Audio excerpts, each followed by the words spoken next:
Guys, tingnan nyo ang problema ni Kuya sa kanyang drive sprocket. Umaalog na.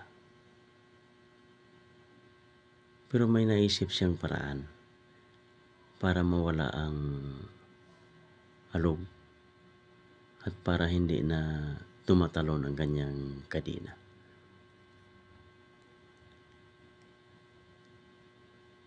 Tingnan nyo guys. Binabaklasan ni Kuya. Yun. Ang lambot lang pala ang baklasin. No? Maluwag na talaga siya.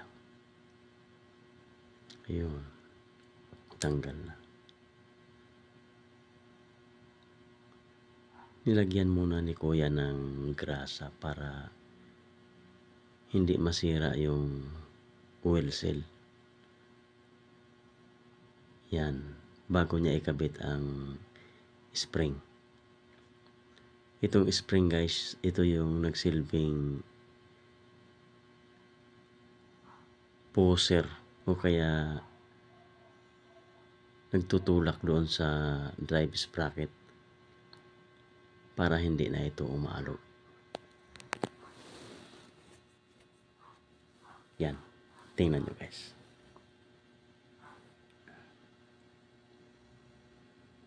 Binabalik na ni Kuya yung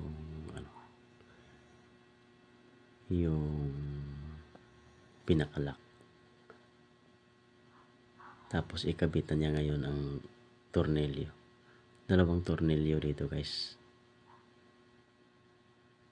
Yun, sa isa sa kabila.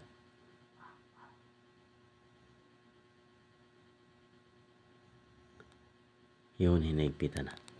Tingnan natin kung epektibo nga ang idea nga gagawin ni Kuya. Ayan o. Wala nang alog guys o. Ayos. Ang galing ng diskarte ni Kuya.